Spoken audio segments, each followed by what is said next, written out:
Additional tariffs on Chinese goods are in place effective midnight tonight. አሜሪካ አጣብቂኝ ውስጥ ነው የገባችው። ከዚሁ ጋር በተገናኘ የዶላር ዋጋም እየቀነሰ ነው። ታሁኑ አንዳንድ የአሜሪካ ባለስልጣናት ይሄ የትሬድ ዋር ከቻይና ጋር በሰላም ካላለቀ ወደ ጦርነት ልንገባ እንችላለን። በከፍተኛ ሁኔታ ሰዎች ወደ አሜሪካ መምጣት ይፈራሉ። አንድ ወር እስቲ ሌውና አሳይለም መጠየቅ ካለብኝ እዛው ልጠይቅ ምናምን የሚሉ ሰዎች አሁን እሱን የሚያስቡበት ጊዜ አይደለም። ጭራሽ ሶሻል ሴኩሪቲ አድሚኒስትሬሽን ኦሬዲ አሜሪካ መጥተው እንኳን ዶክመንት የጀመሩ ሰዎችን በሙሉ ከሶሻል ሴኩሪቲ ላይ ዴድ ፐርሰን ብሎ ሊያስገባቸው ያ ማለት ነው ስለሞተ ከዚህ በኋላ ምንም ገንዘብ አይሄድም ስራ መቀጠር አይችልም እና ራሱን ዲፖርት እንዲያደርግ ሶሻል ሴኩሪቲ አድሚኒስትሬሽን 57 ሰራተኞች ናቸው ያሉት 50 ሺህ ብቻ ነው የሚይዘው 7 ሺዎችን እቀንሳለሁ ብሏል። አንድ ሰው ከስራ መሰናበቱ በፊት በጎን ትናንሽ ስራዎችን እየጀመረ መቆየት አለበት። ላውንድሮማት ውስጥ ቢዝነስ መግባት ይቻላል። ሌበር ኮስት የለሽም። አንድ ወይም ሁለት ሰራተኛ ብቻ ነው የምትቀጥረው። በአማዞን በኢቤይ በዋልማርት ዕቃ መሸጥ ይቻላል። አሁን አንድ ኢትዮጵያዊ እህታችን ከስራ ተሰናበትኩ ብላ መጨነቅ የለባትም። ምግብ ከቤቷ ማዘጋጀት ትችላለች።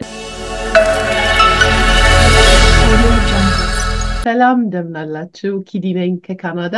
ዛሬም በሳምንታዊ ፕሮግራማችን ተመልሰናል። They are dying to make a deal. Please, sir, make a deal. I'll do anything. Sir. We're going to be announcing very shortly a major tariff on pharmaceuticals. Both Europe and the United States should move, ideally, in my view, to a zero tariff situation. ከአቶ አብነት ኤቢ ፋይናንሻል ጋር በመተባበር የምናቀርብላችሁ ይሄ እጅግ በጣም ድንቅ የሆነ የሳምንታዊ ፕሮግራም ሳምንታችን እንዴት ነው በተለይ ደግሞ ከፕሬዚደንት ትራምፕ አድሚኒስትሬሽን በኋላ የዓለም የኢኮኖሚ አለመረጋጋት የብዙ ነገር ለውጥ እንዳለ ሁላችንም የምናውቀው ነው። እሱን በሳምንት ጠቅለል አድርጎ አቶ አብነት ይሄንን ምን ይመስላል የሚለውን ከኤቢ ፋይናንሻል ጋር በመተባበር ያቀርበልን ይገኛል። ብዙዎቻችሁ ይሄንን ፕሮግራም እንደወደዳችሁትም በኮሜንት ሴክሽን እንዲሁም በውስጥ እንደውም አንዳንዶቻችሁ እንደው በየቀኑ ቢሆን እኮ ጥሩ ነው እስከማለት ድረስ የሰጡናሉ። በጣም እናመሰግናለን ለፖዚቲቭ ኮሜንታችሁ። እንዲሁም ይሄንን ፕሮግራም ላይክ በማድረግ ደግሞ ድጋፋችሁን ማሳዩን። አቶ አብነት አንተንም እንኳን ደህና መጣ። ሃፒ መንዴይ። ሰላም እንደምን ዋልሽ ቅድስት? አመሰግናለሁ። አሁንም ሳምንቱን በሙሉ እንዴት እንደከረመ በሰሞነኛ ፕሮግራማችን በኤቢ ፋይናንሻል ከኪዲ ኢትዮጵያ ጋር በመተባበር እናቀርባለን። የሚቀጥሉት 4 አመታት ቢዚ እንደሚያደርጉን ካሁኑ መገመት ይቻላል። አጀማመሩ ያስታውቃል። ትራምፕ እስካሉ ድረስ ሚዲያዎች በሙሉ ቢዚ ናቸው። ስለዚህ እኛም በተቻለ መጠን ለኛ ኮሚኒቲ የሚጠቅሙ መረጃዎችን ሰብሰብ አድርገንኛ ደግሞ በሳምንት አንዴ ከትንታኔ ጋር እናቀርባለን። በ3 ክፍል ነው የሚከፈለው ይሄ ፕሮግራማችን። የሰሞንኛ ፕሮግራማችን የመጀመሪያው የስቶክ ማርኬት ወሬዎች ናቸው። ስቶክ ማርኬት ቁጥሩ ብቻ ሳይሆን ከቁጥሩ ጀርባ ምን ስለተፈጸመ ነው ስቶኩ የቀነሰው ወይም የጨመረው የሚለው በጎን የሚናገረው ነገር ስላለ እሱንም እየተነተነ እናቀርባለን።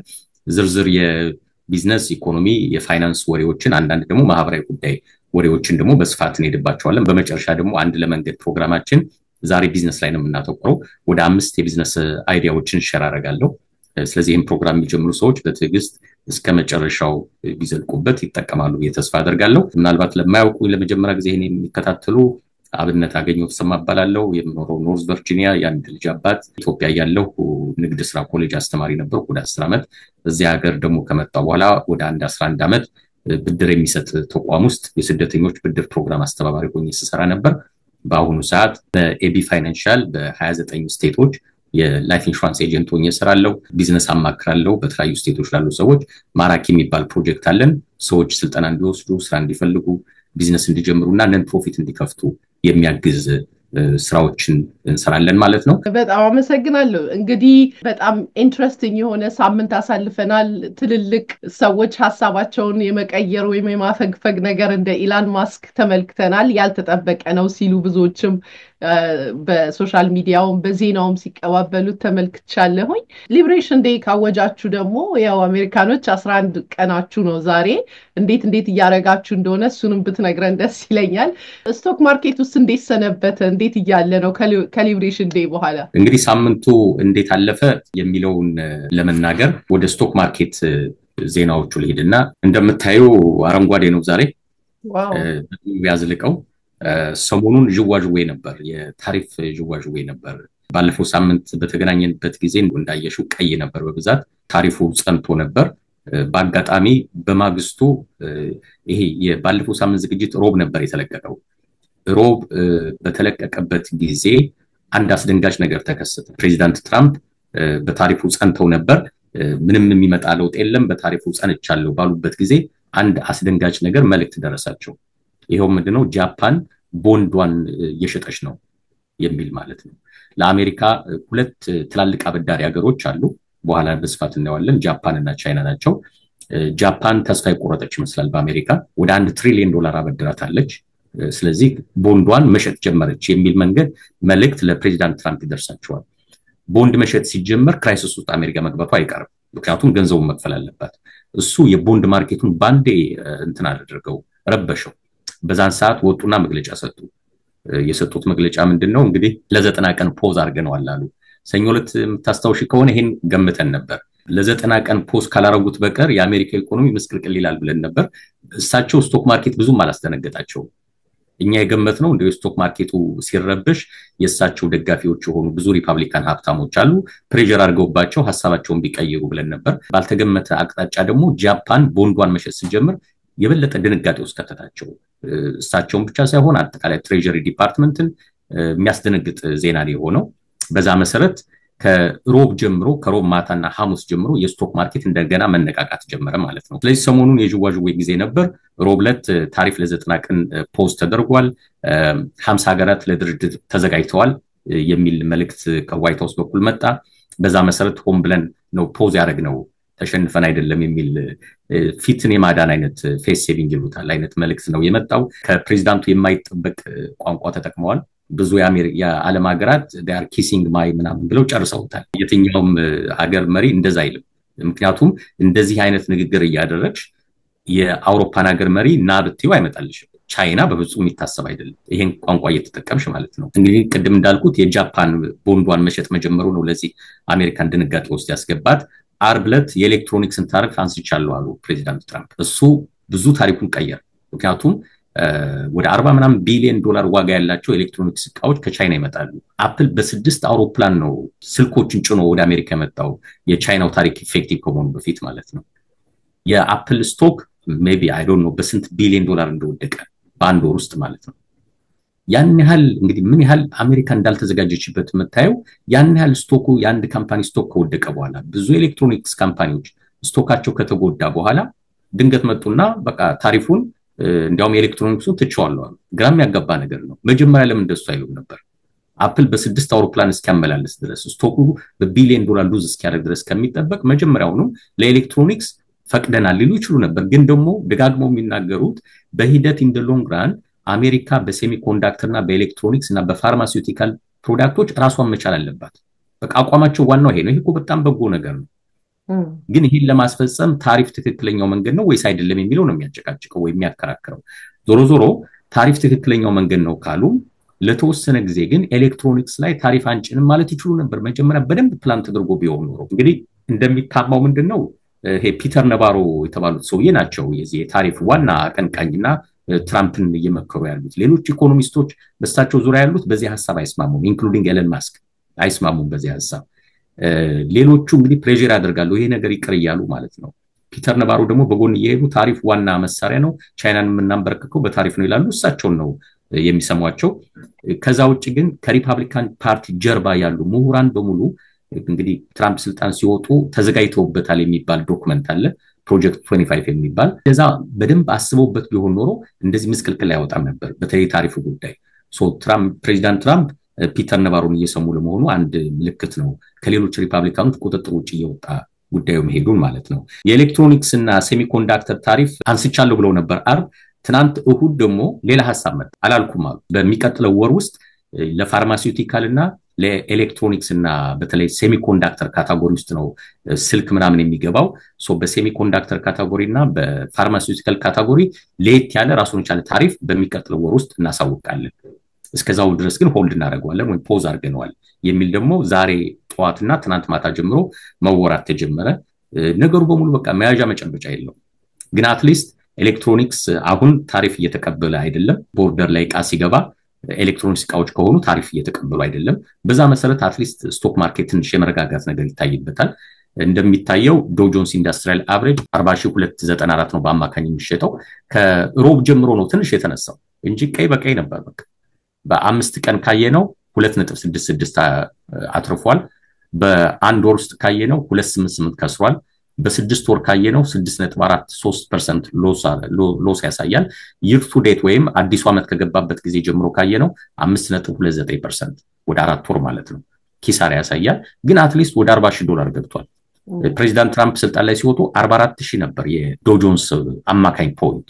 ይሄ ማለት ዶው ጆንስ ደጋግመን እንደምንለው 30 ግዙፍ የአሜሪካ ካምፓኒዎች ስቶካቸው ከፍ ዝቅ ሲል የሚታይበት። ይሄ በአጠቃላይ እነሱ ለገበያ ያወጡት ስቶክ የዶው አካፋይ የሚባል ቁጥር አለ። በጣም ረጅም ቁጥር ነው። በቃል መያዝም ይከብደኛል። 0.00567 ምናምን ያለ የሚቀጥል ቁጥር ነው። በዛ ሲካፈል የሚታይ አማካኝ ዋጋ ነው። በቀላሉ ለመረዳት አማካኝ ስቶክ አድርገን እንውሰደው እንዴ በቀላሉ ለመረዳት። ስለዚህ አንድ የነዚህ የነ ኮካኮላ የነ ዋልማርት የነዚህ ሁሉ ካምፓኒዎች አማካኝ ስቶካቸው ፖይንታቸው 40,000 ነው። እንደሚታየው ይር ቱ ዴት ፕሬዚዳንት ትራምፕ ስልጣን ከያዙ በኋላ በ5.29% ቀንሷል። ዛሬ ግን አትሊስት ፖዚቲቭ ይታያል ማለት ነው። ይሄ ዜና ሮብ በሚወጣበት ጊዜ በሙሉ ኔጌቲቭ ሆኖ ሊመጣ ይችላል፣ አይታወቅም። የሚገርምሽ ነገር ባለፈው ሳምንት እኔና አንቺ ፕሮግራም እየተቀረጽን ተስፋ ነበር ነገሮች ይስተካከላሉ የሚል። አንደኛው 11 ተኩል ላይ ፌድ ወይም ፌደራል ሪዘርቭ ስብሰባ አላቸው የሚል ነበር። ሁለተኛ ለ90 ቀን ፖዝ ሊደረግ ነው የሚል ወሬ በጠዋት ተወርቶ ነበር። አንድ የዋይት ሃውስ አማካሪ የሚባል ሰው ትዊት አረገ ማለት ነው። እኔና አንቺ እዚህ ሪከርድ በመናደርግበት ሰዓት ዋይት ሃውስ ሌላ መግለጫ ሰጠ። ያ ጠዋት ትዊት የተደረገው ፌክ ኒውስ ነው፣ ፖዝ አናደርገው 90 ቀኑን ማለት ነው። እኛ ዜናውን ስላልሰማ ነው እዚህ ላይቭ ስለነበርን አላየ ነው። ግን እዚሁ ያለን ወደ ቀይ እየተቀየረ ሄደ በቃ ባንዴ ማለት ነው። ከዛ ከሰዓት በኋላ መግለጫ ተሰጠ። ፌክ ኒውስ ነው ጠዋት የተወራው፣ ፖዝ የሚባል ነገር የለም፣ ፕሬዚዳንት ትራምፕ ቆርጠዋል ምናምን ተብሎ ተነገረ። አልተቻለም። በዛው መንገድ ቀጠለ። ማክሰኞም ቀይ በቀይ ነበር። ሮብ ግን ያው ጃፓን ቦንዷን ሸጠች ሲባል ያው ፕሬዚዳንቱ መግለጫ ሰጥቶ ለ90 ቀን ፖዝ አድርጌያለሁ አሉ። ስለዚህ ነገሮቹ ትንሽ አሁን እየተስተካከሉ ነው። ግራና ቀኝ መምታታት ነገር ቢኖርም ማለት ነው። ከዚሁ ጋር በተገናኘ እንግዲህ የዶላር ዋጋም እየቀነሰ ነው። የጃፓን የንና ዩሮ ዋጋቸው ጨምሯል። ለምሳሌ $1 በ143.19 የን ነው የሚመነዘረው። የአሜሪካ ዶላር ከጃፓን አንፃር በ0.2% ቀንሷል። የዩሮ ዋጋ በ0.3% ጨምሯል። $1 በ1.1395 ዩሮ ነው እየተመነዘረ ያለው። የዩሮና የዶላር ምንዛሬ ልዩነት በ3 ዓመት ውስጥ በጣም ከፍተኛው ነው ተብሏል። የስዊስ ፍራንክ በ0.36% ጨምሯል ከአሜሪካን ዶላር አንፃር። አንድ አሜሪካን ዶላር በ0.819 ሁለት የስዊስ ፍራንክ ነው የሚመነዘረው። እንደዚህ ያለን የዓለምን ከረንሲዎች በሙሉ ብንተነትናቸው ኮንክሉዥኑ ምንድነው? ባለፉት 2-3 ወራት የዶላር ቫልዩ እየቀነሰ እንደሄደ ነው የሚያሳየው። በአጠቃላይ ወደ 0.4% ዶላር ቀንሷል። እንግዲህ ዋናዎቹ በዚህ ጦርነት የትሬድ ዋር ተሳታፊዎቹ ቻይና፣ ካናዳ፣ ሜክሲኮ፣ አውሮፓና ጃፓን ናቸው። አሜሪካ በዋናነት እየታገለች፣ አፍሪካ ጸጥ ብላለች። 10% ተባሉ ምንም አማራጭ የላቸውም፣ እሺ ብለዋል። ብዙ የኤዥያ ሀገራት፣ የላቲን አሜሪካ ሀገራት ጸጥ ነው ያሉት። እንበቀላለን፣ ይሄ 10 ከተጫነብን 10 እንጭናለን የሚሉበትም ኢኮኖሚ አቅምም የላቸውም። ሌሎቹ ሀገራት አሁን የዘረዘርኳቸው ሀገራት ግን በራሳቸው ታሪክ ምክንያት በራሳቸው ኢኮኖሚ ፓወር ምክንያት አሜሪካን እንዲሁ ዝም ብለው እጅ የሚሰጡ አልሆንምና እስቲ ለተወሰነ ጊዜ እሱንም እናየዋለን። እንግዲህ ስታንዳርድ ኤንድ ፑር 500 5370.69 ነው። ዛሬ ፖዚቲቭ ነው እንደሚታየው። እነዚህ 500 የአሜሪካ ተቋማት ከ10 ቢሊዮን ዶላር በላይ አመታዊ ኢንካም ያላቸው ስቶካቸው የሚታይበት ነው። ባለፉት 5 ቀናት ካየነው ከሮብ ሐሙስ ጀምሮ ያው ፖዝ አድርገናል ለ90 ቀን ከተባለበት ጊዜ ጀምሮ እንደሚታየው ፖዚቲቭ ገብተዋል። የአንድ ወሩን ካየነው 4.74% ቀንሰዋል። ያው ትርምስምስ ያለበት ወር ስለነበር በአጠቃላይ የ6 ወሩን ካየነው 8.33 ቀንሶባቸዋል። ይር ቱ ዴት ወይም ደግሞ ፕሬዚዳንቱ ስልጣን ከያዙበት ከጃንዋሪ ጀምሮ ብናየው 8.67% ቅናሽ ያሳያል። ናስዳክ እነዚህ የቴክኖሎጂ ካምፓኒዎች ናቸው።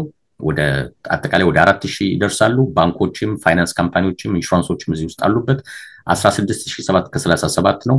ዛሬ ፖዚቲቭ ናቸው 0.069 ግን ቅድም ራሱ ቀይ ነበር፣ አሁን መልሶ ፖዚቲቭ ሆኗል። በ5 ቀን ካየነው ከሮብ በኋላ ነው ነገሮቹ የተስተካከሉት። ወደ 3% ነው የሚያሳየው ፖዚቲቭ። የአንድ ወሩን ካየነው 5.73% ቅናሽ ያሳያል። ፕሬዚዳንቱ ስልጣን ከያዙበት ጊዜ ጀምሮ ብናየው የናስዳክ ካምፓኒዎች በአማካኝ 10% የሚሆን ገንዘብ ሉዝ አድርገዋል። በ100 ብር 10 ብር ሉዝ እንዳደረጉ ቁጥሬው እንግዲህ ብዙ የጥሮት አካውንቶች እዚህ ላይ ተቀምጧሉ።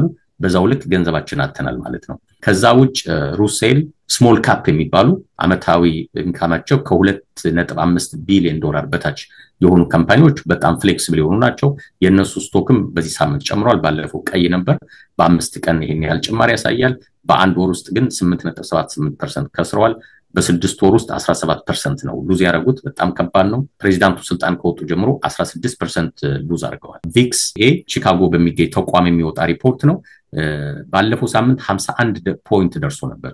ዛሬ 33 ፖይንት ነው የሚታየው። ዛሬ ብቻ በ11.55% ቅናሽ ያሳያል። የሰዎች ፍርሃት እየቀነሰ መጣ ማለት ነው። ቪክሱ እየጨመረ ሲሄድ ሰዎች እየፈሩ መጥተዋል ማለት ነው። ሰው እየፈሩ ሲመጡ ምን ያደርጋሉ? ከስቶክ ማርኬት ላይ ገንዘባቸውን ያወጡና ቦንድ ላይ ነው የሚያስቀምጡት ወይም ወርቅ ላይ ነው የሚያስቀምጡት ስቶክ ላይ ፍርሃት ካለባቸው። ዛሬ የሚታየው ግን ቪክስ ራሱ እየቀነሰ ነው which is የሰዎቹ ፍርሃት ራሱ እየቀነሰ ሄዷል ማለት ነው። ከ51 ፖይንት ወደ በአንድ ሳምንት ውስጥ ወደ 33 ፖይንት ነው የደረሰው። ዛሬ ብቻ በ11.61% ፍርሃቱ ቀንሷል። ፍርሃቱ የቀነሰው ምንድነው? ዋይት ሃውስ አካባቢ የሚወሩ ወሬዎች አሁን ትራምፕ ትንሽ እየተረዱት የመጡ ይመስላል። ኢኮኖሚው እሳቸው በፈለጉት መንገድ እየሄደ እንዳልሆነ፣ ስለዚህ የታሪፉን ጉዳይ ትንሽ እያቀዘቀዙት እንደሆነ ይታያል። ለዚህ ደግሞ ትልቁ ፍርሃታቸው ቦንድ ነው። ወደ ሬውተርስ ዜና ብንሄድ በቀይ በኩል የሚታየው በዓለም አቀፍ ደረጃ በሙሉ ፖዚቲቭ ነው። እንደምታየው ስታንዳርድ ፑር 500 በ1.55 ቀንስ ጨምሯል። ዛሬ ፖዚቲቭ ነው።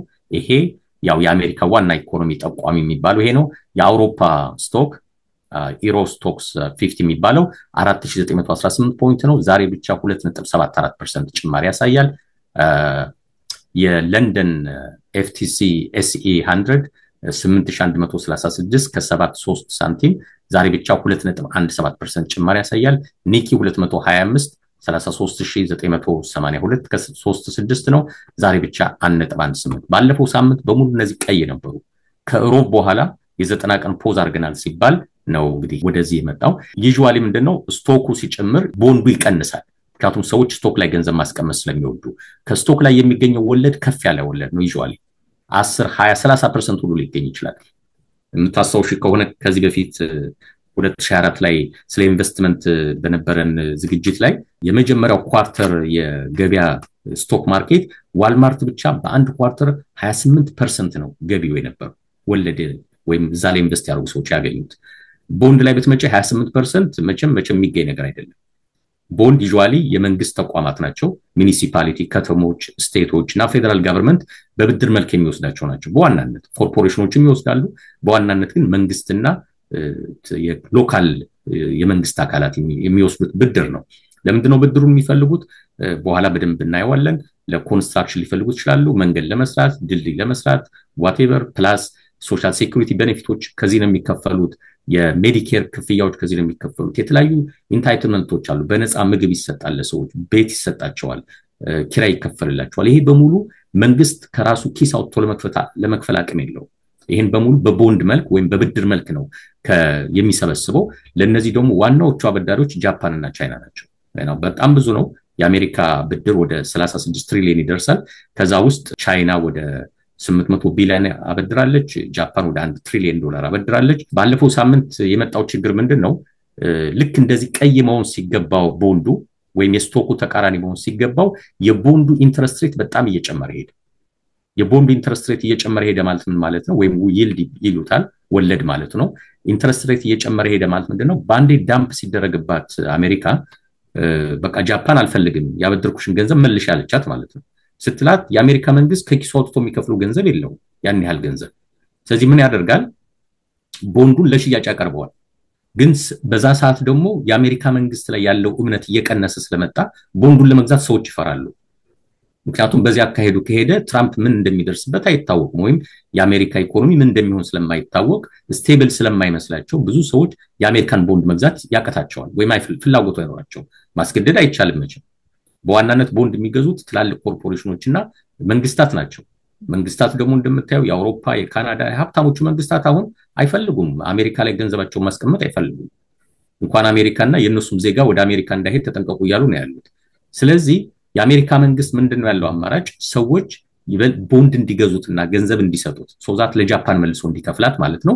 ወለዱን ከፍ ማድረግ ነበረበት። ግን ወለዱን ከፍ ቢያደርጉ ብዙ የሚገዛቸው ሲያጡ አሜሪካ ደግሞ በኮንትራክቷ ይግድ መመለስ አለበት ገንዘቡ ካልመለሰች እንግዲህ ችግር ይመጣል በኢኮኖሚ በዛ መሰረት ነው ትራምፕ ወዲያውኑ መግለጫ የሰጡት የ90 ቀን ፖዝ አድርገናል ብሎ ማለት ነው በቦንድ ማርኬት የተነሳ ነው የጀርመን የ10 ዓመት ቦንድ 2.521 ነው ዛሬም ቅናሽ ያሳያል የእንግሊዝ የ10 ዓመት ቦንድ 4.66 ነው የጃፓን ትንሽ ጭማሪ ያሳያል ወደ ወርቅ ስንሄድ ኮሞዲቲ 3198 ነው ባለፈው ወደ 2900 አካባቢ የገባ ነበር ተመልሶ አሁን ወደ 3198 ገብቷል ምክንያቱም የስቶክ ማርኬት እና የቦንድ ማርኬት ሲንገዳገድ ሰዎች ገንዘባቸውን ወርቅ ላይ ስለሚያስቀምጡ ማለት ነው ነዳጅ $65 ገብቷል ዛሬ ትንሽ ጭማሪ ያሳያል ባለፈው ወደ $62 ሁሉ ወርዶ ነበር የዓለም ኢኮኖሚ እየተንገዳገደ ከሄደና ወደ ሪሴሽን እንገባለን የሚል ፍርሃት ካለ ለነዳጅ ያለው ዲማንድ ወይም ፍላጎት እየቀነሰ ስለሚሄድ በዚህ መሰረት የነዳጅ ዋጋም እየቀነሰ ይሄዳል ማለት ነው የኮሞዲቲዎች ዋጋ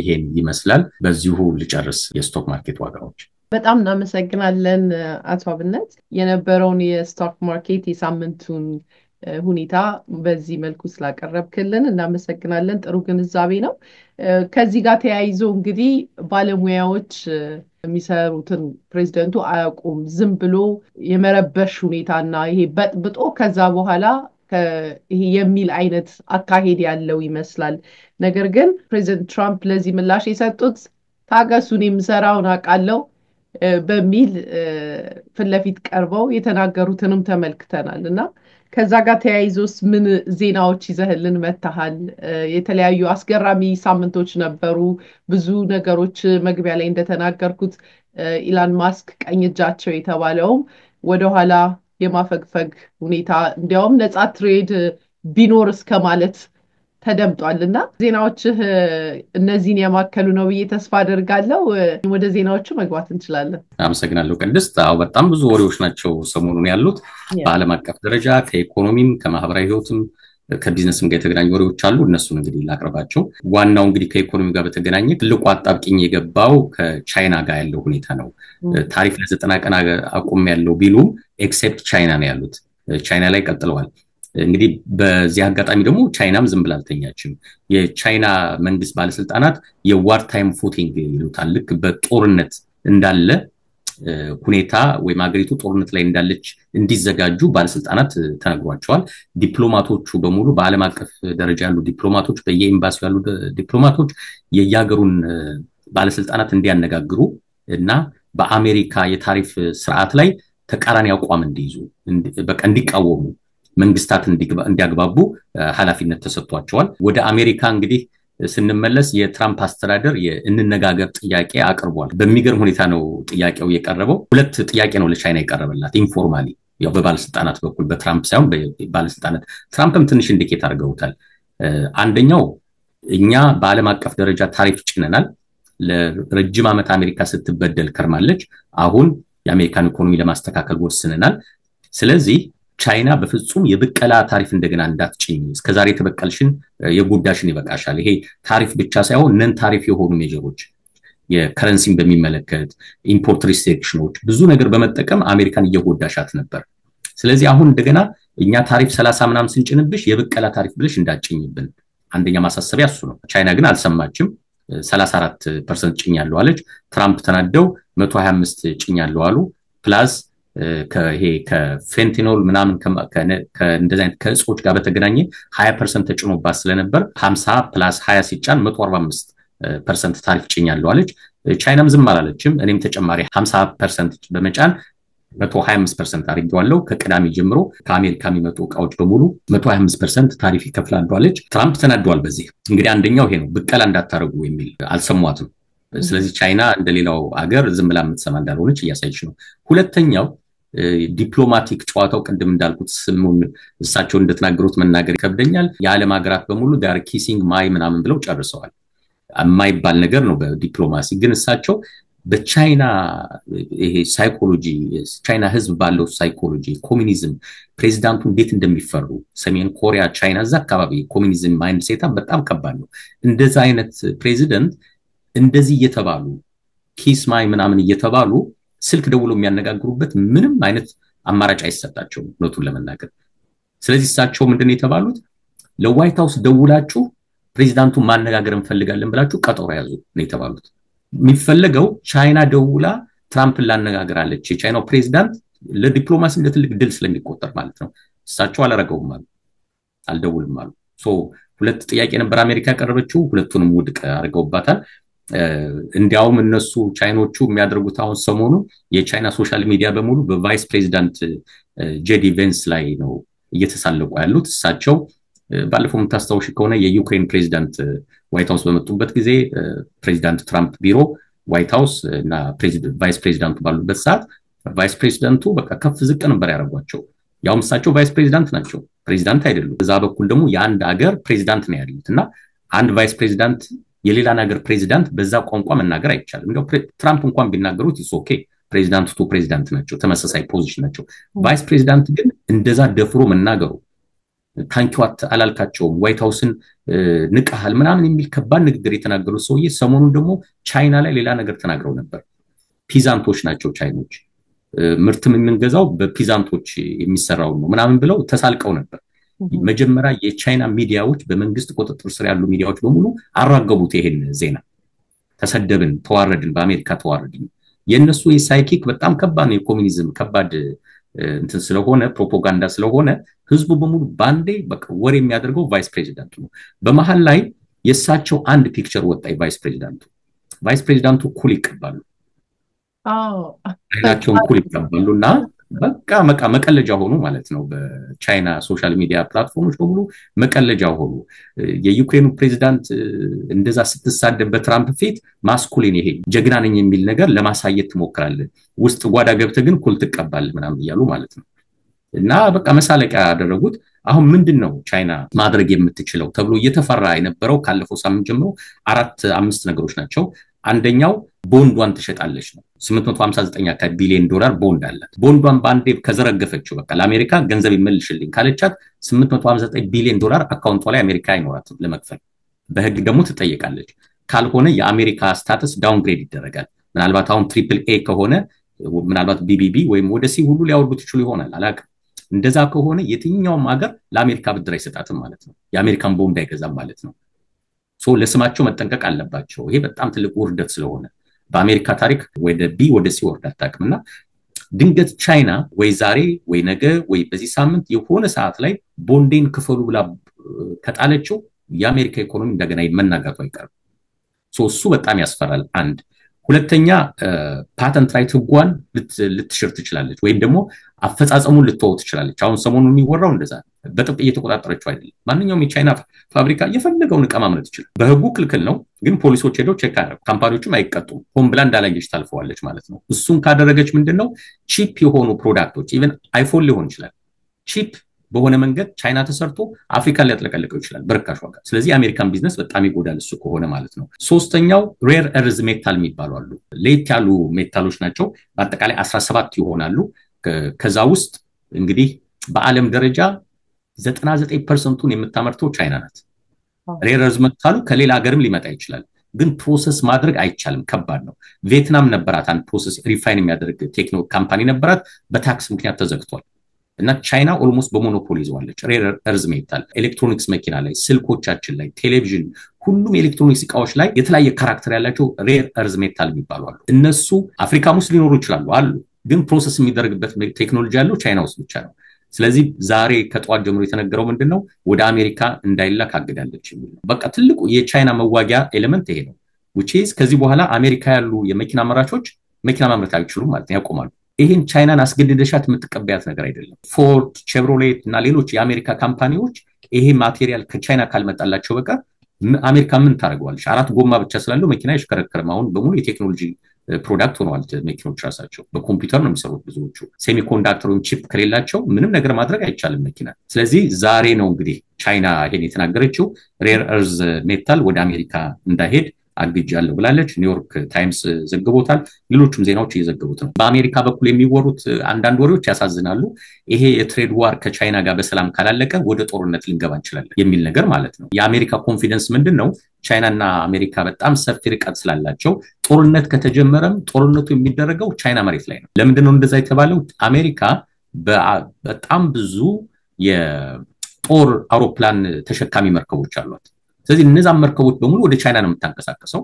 ከዛ በኋላ ጦርነቱን ከተደረገ ቻይና መሬት ላይ ነው የሚደረገው ወይም አካባቢ ባለው ውሃ ላይ የጦር መርከቦችን ለመምታት ነው ቻይና አሜሪካ ድረስ መታ ለመዋጋት አቅሙ የላትም የጦር መርከብም ሜቢ አንድ ብቻ ቢኖራት ነው ባለፈው አመት ያስመረቀችው ይመስለኛል የላትም ያ ቴክኖሎጂ ስለዚህ የአሜሪካ አድቫንቴጅ እሱ ነው የጦር መርከቦችን ወደዛ በማድረግ ቻይና መሬት ላይ ውጊያ እናደርጋለን ይቀጥላሉ አይቀጥሉም አላውቅም የሚቀጥሉም አይመስለኝም ግን ካሁኑ አንዳንድ የአሜሪካ ባለስልጣናት ቻይና ጊቭ አፕ ካላረገችና ታሪፉን ካልተቀበለችን ነገሮችን እኛ እንደምንፈልገው ካላረገች በቀር ወደ ጦርነት ሁሉ ልንገባ እንችላለን ነው አሜሪካ ደግሞ ጦርነት አዲስ ነገር አይደለም አሁን ቅድም እንዳልኩት ትልቁ ፋይት ከአውሮፓ ከካናዳ ከሜክሲኮ እና ከቻይና ጋር ነው ጃፓን ፋይት ያያረገች አይደለም ግን ዳምፕ ያያረገችባት ነው ቦንዷን ማለት ነው ወደ 1 ትሪሊየን ቦንድ አበድራ ስለነበር በነገራችን ላይ ካናዳና አሜሪካ ተዋክተው እንደነበሩ ታውቂያለሽ 18 12 ላይ አሜሪካ በሶስት አቅጣጫ ካናዳን አታክ አርጋት ነበር አንደኛው ይሄ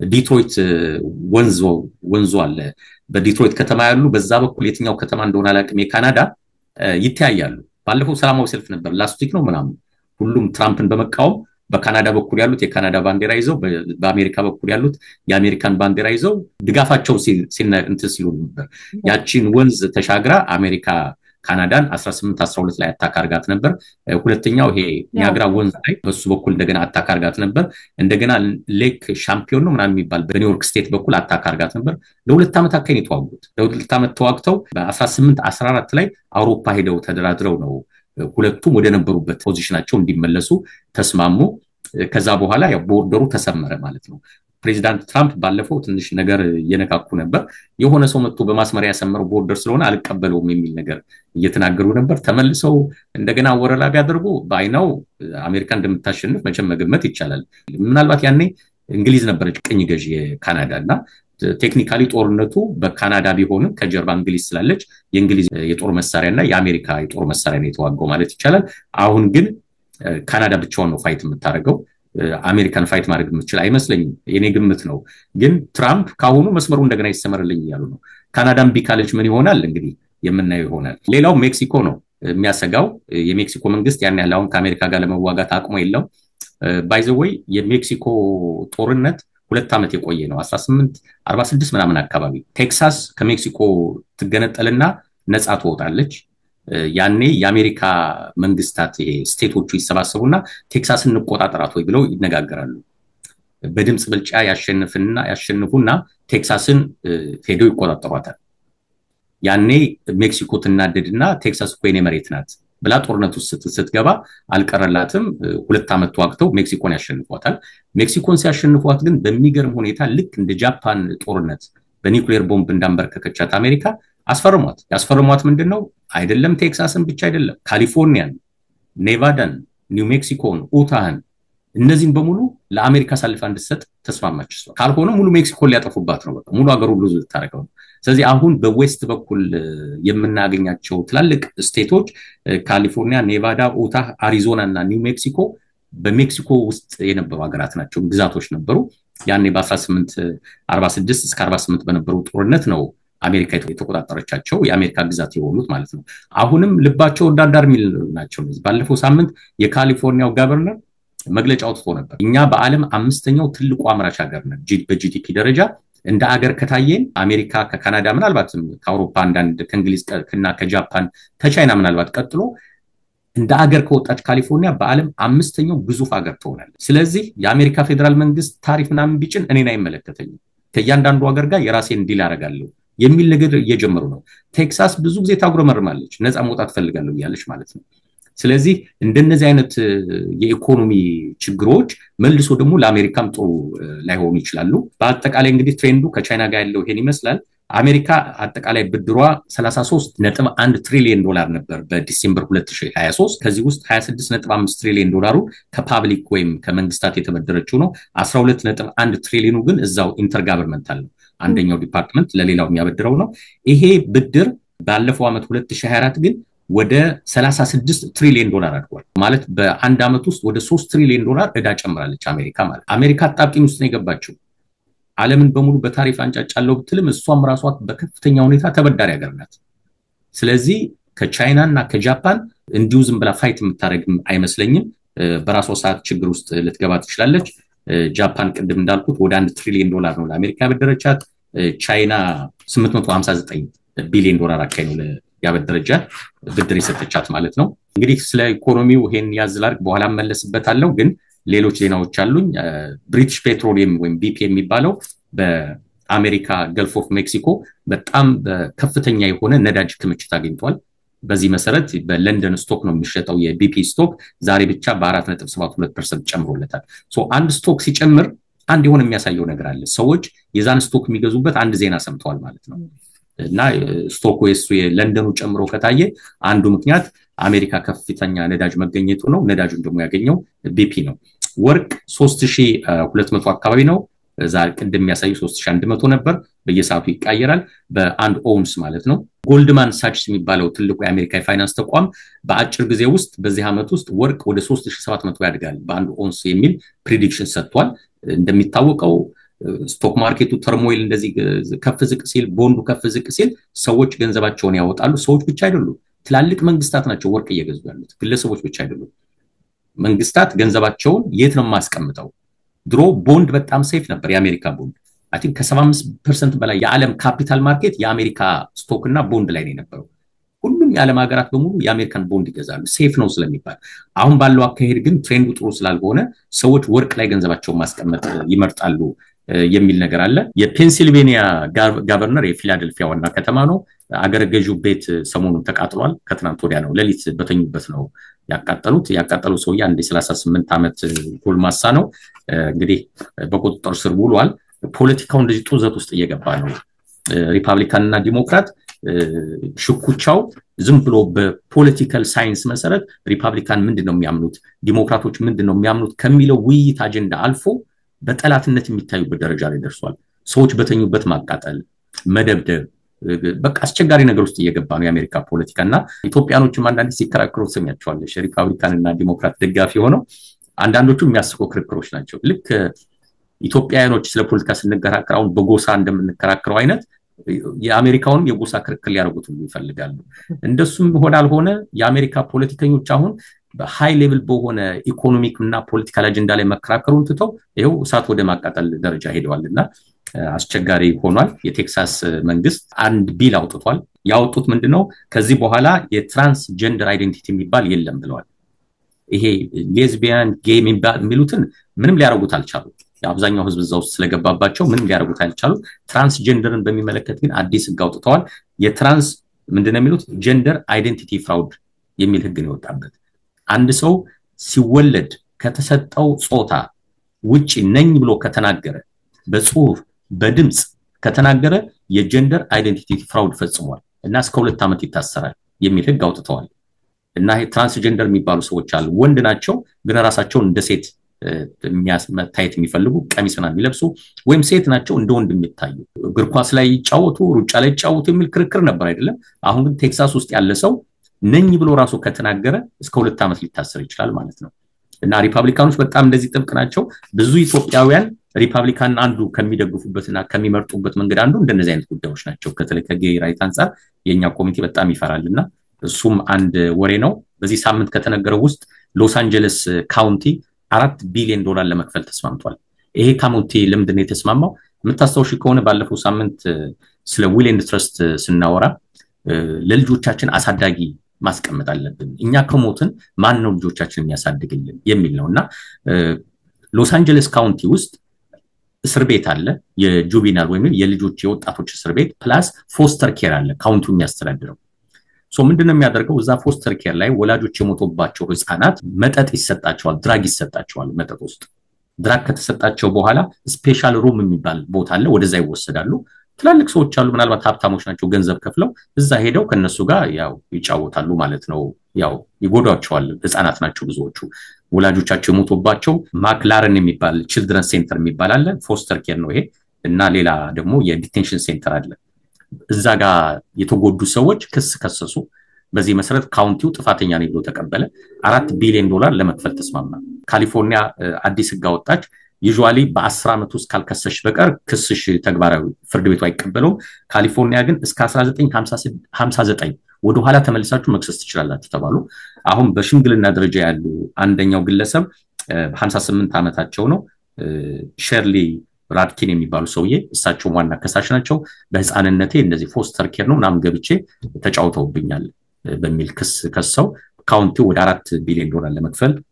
ተስማምቷል ወደ ዋሽንግተን ዲሲ እንመለስና ፕሬዚዳንት ትራምፕ 79ኛ የልደት በዓል ጁን 14 ነው የሚከበረው ለመጀመሪያ ጊዜ በአሜሪካ ታሪክ የፕሬዚዳንቱን ልደት ምክንያት በማድረግ ወታደራዊ ሰልፍ ይዘጋጃል ተብሏል 2017 ላይ እሳቸው ስልጣን ያያሉ ጠይቀው ነበር ሰልፍ ይዘጋጅልኝ ብለው የሚሊተሪ ሰዎች ትንሽ አጉረመረሙ ይሄ በአሜሪካ ታሪክ እኛ ኒውትራል ነን ፖለቲካ ውስጥ የለንበትም ስለዚህ የወታደሮችን ማስል ወይም ጥንካሬ ወታደራዊ ሰልፍ ማለት ጥንካሬሽን የምታሳይበት ነው እና ፕሬዚዳንት እንደ ንጉስ ስላልሆነ አናሳይም ብለው ነበር አሁን ዘመኑ የትራምፕ ዘመን ስለሆነ ተፈቅዶላቸዋል ጁን 14 ላይ ከዋይት ሃውስ እስከ አርሊንግተን ቨርጂኒያ የቨርጂኒያ ፔንታገን ያለበት የቨርጂኒያ ጫፉ ፓርት አርሊንግተን ይባላል ከሱ እስከ ዋይት ሃውስ ድረስ ወታደራዊ ሰላማዊ ሰልፍ ይደረጋል ተብሏል ያው ብዙ ወሬዎች ናቸው እንግዲህ ያሉኝ አርጀንቲና $20 ቢሊዮን ከአይኤምኤፍ ጠይቃለች ኢኮኖሚዋን ለማረጋጋት የዛሬ 4 ዓመት 5 ዓመት እርግጠኛ አይደለሁም ቦንድ አልከፍልም ብላ ነበር በቃ መክፈል አልችልም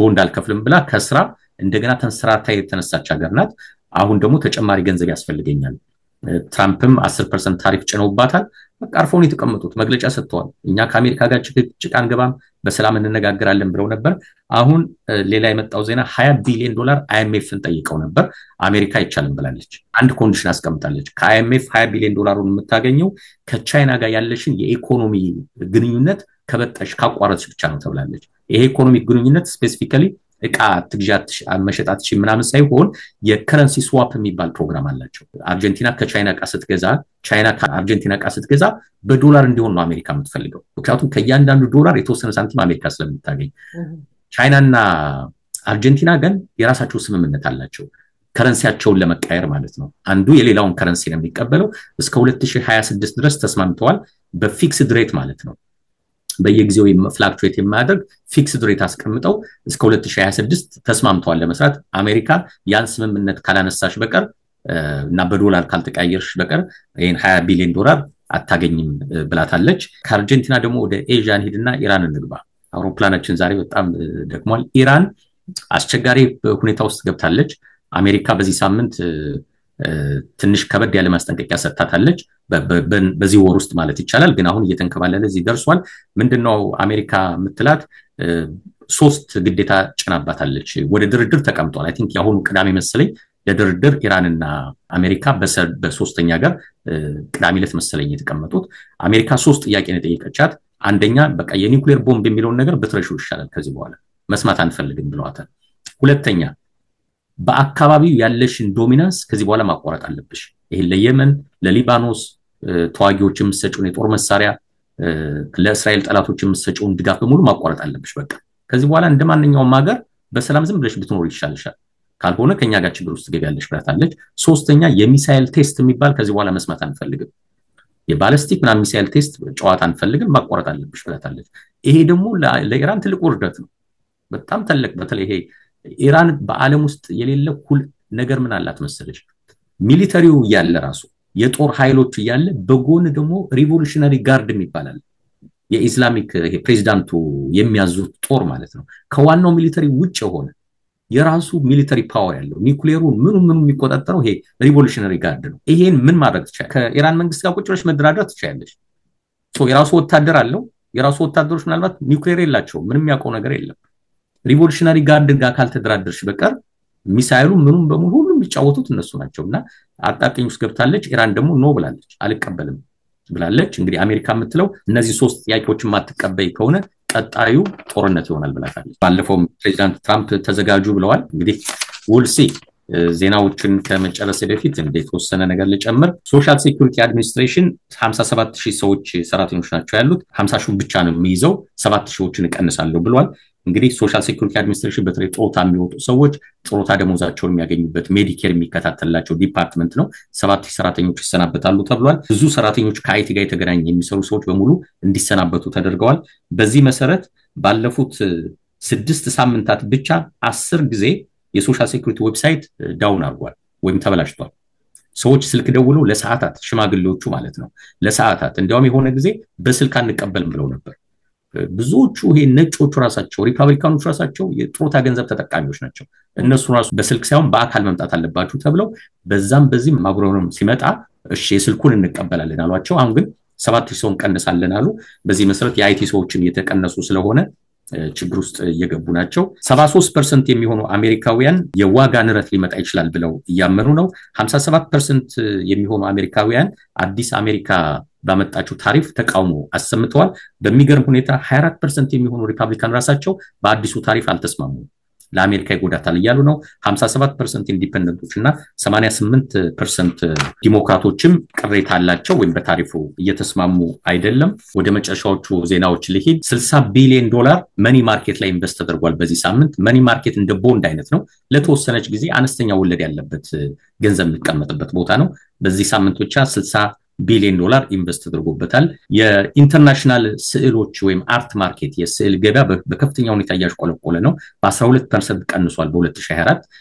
ሀብታሞች ራሳቸው ግራ የተጋቡበት ጊዜ ነው። ውድ የሆኑ ስዕሎችን በሚሊዮን ዶላር የሚቆጠሩ ስዕሎች የሚገዙት በዚህ ጊዜ ቀንሷል 2024። የአርቲፊሻል ኢንተለጀንስ በዓለም ደረጃ በከፍተኛ ሁኔታ እየሰፋ ነው። ብዙ ስራዎች በአርቲፊሻል ይተካሉ ተብሎ ይገመታል። ሰሞኑን በሚገርም ሁኔታ ግን የአሜሪካ ካምፓኒዎች በቪዲዮ ኢንተርቪው አድርገው 300 ሰዎችን ቀጥረዋቸው ነበር። እነዛ 300 ሰዎች ግን ፊታቸው የነጭ ፊት ምናምን ያለው በነጭ አክሰንት የሚያወሩ ናቸው። ግን ውሸት ነው። በአርቲፊሻል ኢንተለጀንስ ኮሪያውያን ናቸው፣ ሰሜን ኮሪያውያን ናቸው። እና ይሄ ኦቨርሲስ ኦንላይን የሚሰሩ ስራዎች ላይ ናቸው የተቀጠሩት። ከሰሜን ኮሪያ ሆነው በአርቲፊሻል ኢንተለጀንስ ነው የሚያወሩት ማለት ነው። AI ወይም አርቲፊሻል ኢንተለጀንስ የሚባለው ሰሞኑን ሌላ የሚያስቅ ነገር ነበር። የትምህርት ሚኒስቴር እንድታፈርሰው የተጠየቀችው የሬስሊንግ ውድድር እዛ ኃላፊ የነበረች ሴት ናት። ትራምፕ በጣም የሚያደንቃት ሴት ናት። ስትደባደቡ ሁሉ ይታያል ድሮ ከሬስሊንግ ተጫዋቾች ጋር። ትምህርት ሚኒስቴር አድርጎ ሾማት እሷን ነው። እና የሾምኩሽ ዲፓርትመንቱ እንድታፈርሽልኝ ነው ብሏታል። አሁን አይ ቲንክ 4000 ምናምን ሰራተኞች በቃ በትናቸዋለች። በኮንግረስ በኩል ጭራስ ዲፓርትመንቱ እንዲፈርስ ፕሮሰስ ተጀምሮላቸዋል። ሰሞኑን አንድ ኢንተርቪው ነበራት ወይም ፓነል ዲስከሽን ነበራት እና በምታወራበት ጊዜ አዲሱ የአሜሪካ መንግስት ፖሊሲ ትምህርት ቤቶች ህፃናትን ከልጅነታቸው ጀምሮ አርቲፊሻል ኢንተለጀንስ እንዲማሩ እንፈልጋለን ነው የምትለው። ግን አርቲፊሻል ኢንተለጀንስ የሚለውን ቃል መጠቀም አልቻለችም። AI የሚለውን A1 ነው የምትለው። AI ማለት አልቻለችም እና ሰዎች ግራ ገብቷቸዋል። በቃ አታውቅም ማለት ነው ወይ? ምን አይነት ሰው ነው ትምህርት ሚኒስትር አድርጎ ያስቀመጠብን እያሉ ግራ ተጋብተዋል። አሜሪካ ያላችሁ ሰዎች ሜጋ ሚሊዮን የሚባለው ነጣ ቲኬት የምትቆርጡ ሰዎች የሎተሪ ቲኬት ማለት ነው $2 ነበር የሚሸጠው አንዱ ሎተሪ። አሁን ወደ $5 ያድጋል ተብሏል። ጃክፖቱም ወደ 800 ሚሊዮን ነው የሚያድገው ተብሏል። በአሜሪካ ቤት ያላቸው ሰዎች ጥሩ ዜና አላቸው። $35 ትሪሊዮን የሆም ኢኩዊቲ አሜሪካኖች አላቸው። $35 ትሪሊዮን አሜሪካ ከየትኛውም ከተማ ተነስተሽ የትም እስክትገቢ ድረስ በግራና ቀኝ በሙሉ ቤት ነው። የዛ ቤት ባለቤቶች በአጠቃላይ $35 ትሪሊዮን ሀብት አላቸው። በአማካኝ አንድ ግለሰብ 313,000 ሀብት አለው ቤት ያለው ሰው ከሆነ። እንዳት ኢዝ ዋይ ዩዥዋሊ እኛ ፋይናንስ እናስተምር ሪል ስቴት ውስጥ የግድ መግባት አለብን የሚል ትምህርት የምናስተምረው። የመጨረሻ ዜናዬ ዋሽንግተን ዲሲ ማርክ ዙከርበርግ የፌስቡክ ባለቤት በጣም ውድ ቤት ገዝቷል። በ$23 ሚሊዮን ነው የገዛው ዋሽንግተን ዲሲ ውስጥ። ያው ለትራምፕም ቅርብ መሆን የፈለገ ይመስለኛል። ለፕሬዚዳንት ወደ ዋይት ሃውስ በየጊዜው ለመግባት 15,000 ስኩዌር ፊት ያለው 5 ቤድሩም እና 7.5 ባዝሩም ያለው ነው። ከሱ ጋር ደግሞ የፔይፓል የድሮ መስራች የነበረው በ$13 ሚሊዮን ቤት ገዝቷል። ጄፍ ቤዞስ የአማዞን ባለቤት ከዚህ በፊት ቤት ገዝቶ ነበር በ$23 ሚሊዮን ዋሽንግተን ዲሲ። እንግዲህ ሶስት ዋናዎቹ ውድ የዋሽንግተን ዲሲ ቤቶች በሶሻል ሚዲያ ባለቤቶች እና በእነ አማዞን ባለቤት በፌስቡክ ባለቤት እና የቀድሞ የፔይፓል ባለቤት በእነሱ የተገዛ ነው። እንግዲህ ዋና ዋና ወሬዎቹ እነዚህ ናቸው።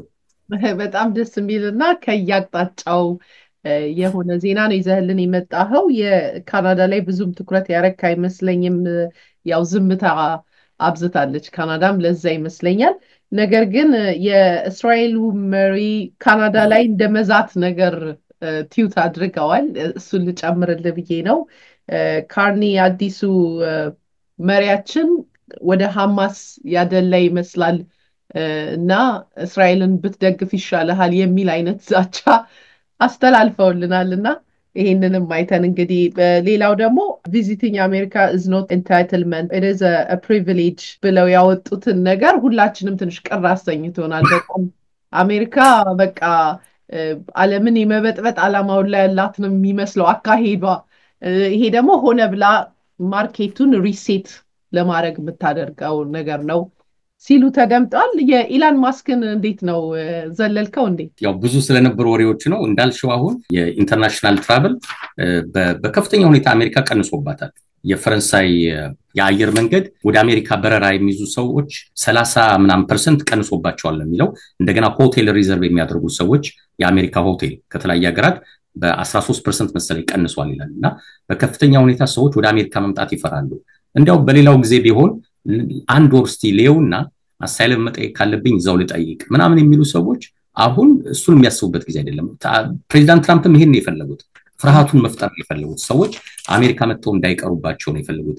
ጭራሽ እኮ ሰሞኑን የተወራው ወሬ ሶሻል ሴኩሪቲ አድሚኒስትሬሽን ኦልሬዲ አሜሪካ መጥተው እንኳን ዶክመንት የጀመሩ ሰዎችን በሙሉ ከሶሻል ሴኩሪቲ ላይ ዴድ ፐርሰን ብሎ ሊያስገባቸው ፋይናንሻል ቤኔፊታቸው በሙሉ እንዲቋረጥባቸው ማለት ነው።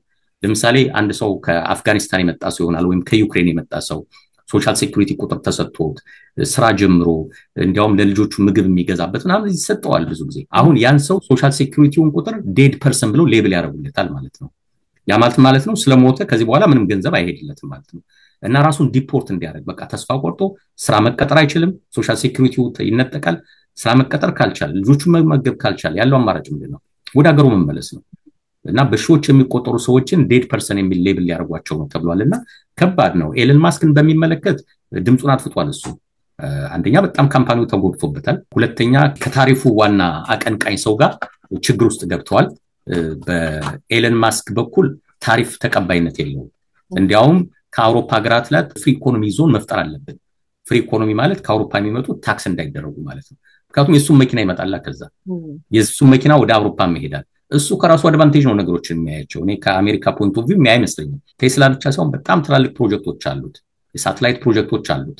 ሰሞኑን አንድ ሀገር አውሮፓኖች ተስማምተው ኤለን ማስክን የሳተላይት ፕሮጀክት ስታርሊንክ ነው ምናምን የሚባለው እንዲያቆሙ እና የራሳቸው ዩሮሊንክ ነው ምናምን የሚባል አላቸው አውሮፓኖች ወደሱ ሽፍት እንዲያደርጉ።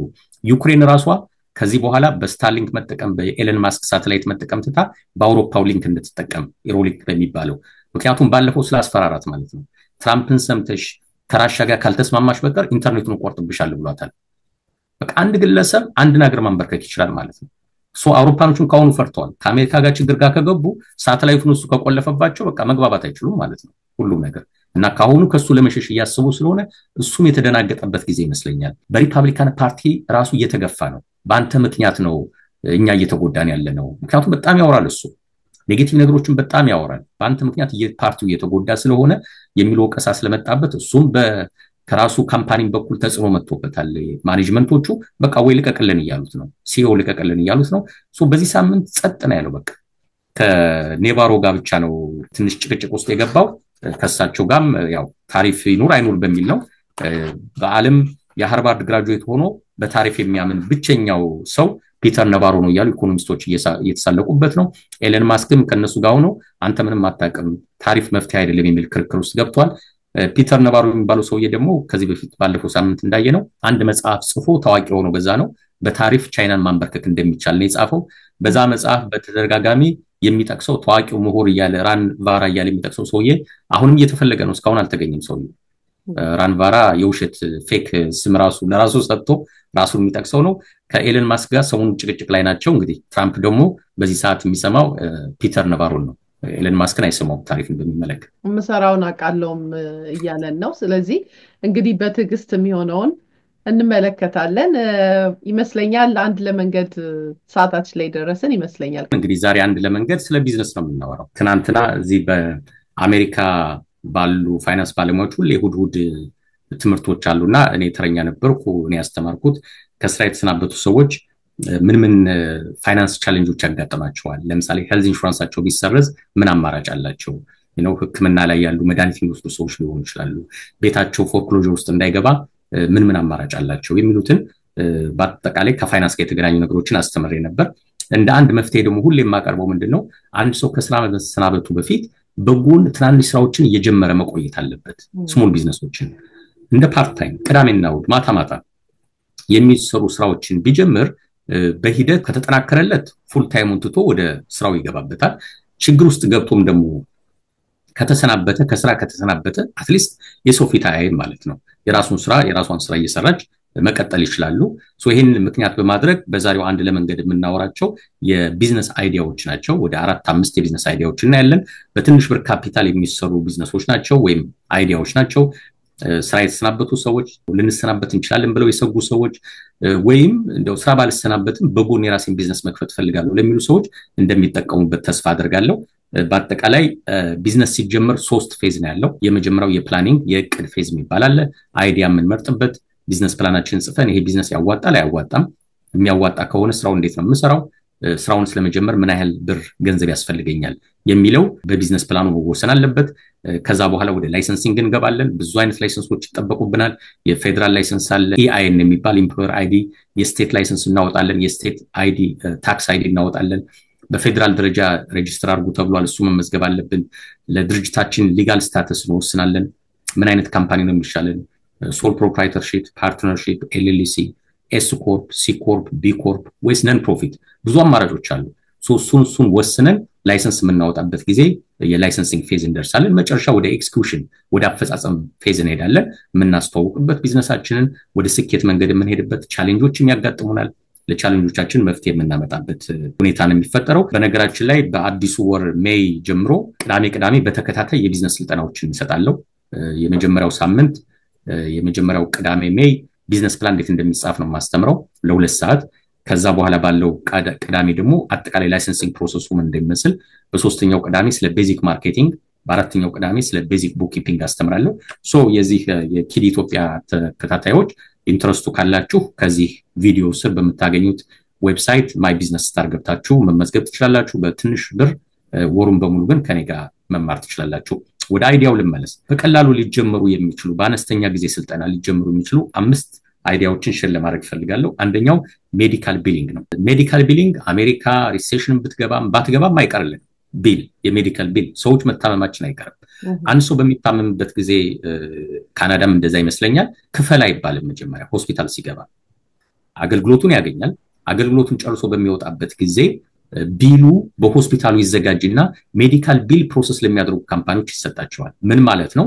ሜዲካል ቢል ትምህርት ተምሮ ሰርቲፋይድ የሆነ ሰው ከሆስፒታሎች ከክሊኒኮች ይሄ መረጃ ሲደርሱለት ሶፍትዌሮች አሉ። እዛ ሶፍትዌር ገብቶ መረጃውን ያስገባና ቢሉ ላይ ያለውን ዋጋ ከደመረው በኋላ ቴክኒካሊ 3 ኮስቶች ወጥቶለታል። አንደኛው ኮስት ታካሚው መጀመሪያ የሚከፍለው ለካርድ የሚባላል 30-40 ብር ናት፣ ዶላር ናት፣ ትንሽ ናት። ሁለተኛው ደግሞ ዲዳክቲብል የሚባላል የመጀመሪያውን 500 ነው ይሸፍናል ማለት ይችላል። በሽተኛው መጀመሪያ ኢንሹራንሱ ላይ ነው የሚወሰነው። የመጀመሪያውን 1000 እኔ ራሴ እችላለሁ ማለት ይችላል። ላይክ መኪና ለምሳሌ ዲዳክቲብል ሁላችን አለን። 250 ነው ዲዳክቲብሉ ከተባለ የመኪናው እስከ 250 ድረስ ኢንሹራንሱ ጋር ሄድም ማለት ነው። ራሳችን ነው የምናስጠግነው። ይሄኛውም እንደዛ ነው። የታከመም ሰው አነስተኛ ኮስት ካለበት ራሱ ከኪሱ ይከፍለዋል ማለት ነው። ከዛ ውጭ ያለውን ከዲዳክቲብሉ በላይ ያለውን ግን ኢንሹራንስ ካምፓኒውና ፔሸንቱ ለሁለት ይካፈሉታል። ዩዥዋሊ 80-20 70-30 ነው ሬሾ። ኢንሹራንስ ኮንትራክቱ 80-20 ከሆነ ፔሸንቱ ቀሪውን 20% ይሸፍናል። ከዲዳክቲብሉ በኋላ ያለውን ኢንሹራንስ ካምፓኒው 80% ይሸፍናል ማለት ነው። ሜዲካል ቢል የተማረ ሰውና ሰርቲፋይድ የሆነ ሰው ከአንድ ሆስፒታል ይሄ ቢል ሲመጣለት ከክሊኒክ ሊሆን ይችላል፣ ፔዲያትሪሻን፣ የጥርስ፣ የአይን ሐኪም ክሊኒኮች ሊሆን ይችላል። ሲመጣለት ኮስቱን ካወጣ በኋላ 80%ን ለኢንሹራንሱ ይልከዋል። ዲዳክቲብሉንና 20%ን ለፔሸንቱ ይልካል። ይሄን ለሰራበት ከ5% እስከ 7% ኮሚሽን ያገኛል። እቺ ኮሚሽን ቀላል አይደለችም። ማታ ቤታችን ገብተን ኮምፒውተር ኦንላይን መስራት ስራ ናት፣ ወይም ቅዳሜና እሑድ መስራት ስራ ናት። ግን ሲሪየስ የሆነ ስራ ነው። የፔሸንቶችን ቢል ነው ፕሮሰስ የምናደርገው። ሁላችንም መቼም ሆስፒታል ሄደ ሰው ክሊኒክ ሄደ ሰው ቢል መጥቶለታል ብዬ አምናለሁ። የላብራቶሪ ቢል ይመጣል፣ የሆስፒታል ቢል ይመጣል፣ የመድኃኒት ቢሎች ከሆስፒታል ይመጣሉ። ይሄን መማር መጀመሪያ ያስፈልጋል። ሰርቲፋይድ መሆን ያስፈልጋል። ከ2 ወር እስከ 3 ወር ሊወስድ ይችላል። በእኛ በኩል ይሄ አንድ ወሳኝ ነው ብለን ስለምናምን በማራኪ ስኪል በኩል ይሄን እያስተማርን እንገኛለን። ግን ሰዎች በራሳቸው መንገድ አወዳድረው ይሄ ነገር በእውነት ፈልገዋለሁ፣ ትንሽ የአካውንቲንግ ባክግራውንድ ያለው፣ ትንሽ የሕክምና ነርሲንግ ባክግራውንድ ያለው በቀላሉ ቢገቡበት ይሳካላቸዋል። ሌሎችም የሚከብዳቸው ነገር አይደለም። ቢል እንዴት እንደሚደረግ ትምህርቱን ከተማሩ በኋላ በጣም ቀላል ነው። በእርግጥ ኮስት አለው። ሶፍትዌሩን መግዛት ኮስት ያደርጋል። ከ10,000 ብር እስከ 40,000 ብር ኮስት ያደርጋል። ዝም ብሎ በቀላሉ አይገባበትም። ያን ግን ሶፍትዌሩን የሚሸጡት ካምፓኒዎች ፋይናንስም ያደርጉታል። በ5 ዓመት በ3 ዓመት ከፍለ ጨርስ ማለት ይችላል። ስለዚህ ስልጠናውን የወሰደ ሰው ወደዚህ ቢገባበት ቅዳሜና እሑድ እየሰራ መረጋጋት ይችላል። ከስራ ቢሰናበትም ደግሞ አትሊስት እችኑ ስራ ይቀጥላል። የህክምና ወጪ የማይነጥፍ ወጪ ነው። ሰዎች መታመማችን አይቀርም ስራ ቢኖረንም ባይኖረንም። ስለዚህ የህክምና ስራ ሁሌም ያለ ስራ ስለሆነ ጥሩ ነው ብዬ አምናለሁ። ሁለተኛው የቢዝነስ አይዲያ ሁለተኛው ከመሄድ በፊት ይቅርታ መግቢያው ላይ ካናዳም ቢሆን ስላል ካናዳ የህክምና ቢል ደርሶን አያውቅም። ከፕሮቪንሱ ሊለያይ እንዲችል ይችላል። ፍሪ ሜዲኬር ነው ያለ። ምንም ስንወልድም ስንታከምም የተለያየ ትሪትመንትም ስናገኝ በነፃ ነውና ያው ትራምፕ የሚያበሳጨው ይሄ ነው። እኛ ላይ ተደላድላችሁ ህክምናችሁን በነፃ ነው ተላላችሁ የሚል አይነት ንግግርም ሲናገር ሰምተናልና እሱን ለማረም ያከል ነው።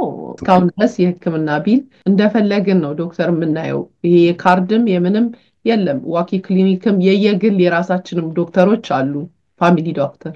አሜሪካ ምናልባት ይሄን የምትሰራው ዋሽንግተን ዲሲ ብቻ ትመስለኛለች። ብዙ ኢትዮጵያውያን ለመውለድ ሲመጡ ዋሽንግተን ዲሲ ነው የሚመጡት። የዋሽንግተን ዲሲ መታወቂያ ካላቸው ቢል አይከፍሉ፣ ስቴቱ ነው የሚከፍልላቸው። ከዛ ውጭ ያሉት ስቴቶች በሙሉ ግን የሆስፒታል ቢል አይከፍሉልሽም። ያው 20% ምናምን አንቺ ትችዋለሽ፣ ያው ኢንሹራንስ ካለሽ ማለት ነው። ኢንሹራንስ ከሌለሽ ግን ቢል ይመጣል፣ ቢሉን ትከፊዋለሽ።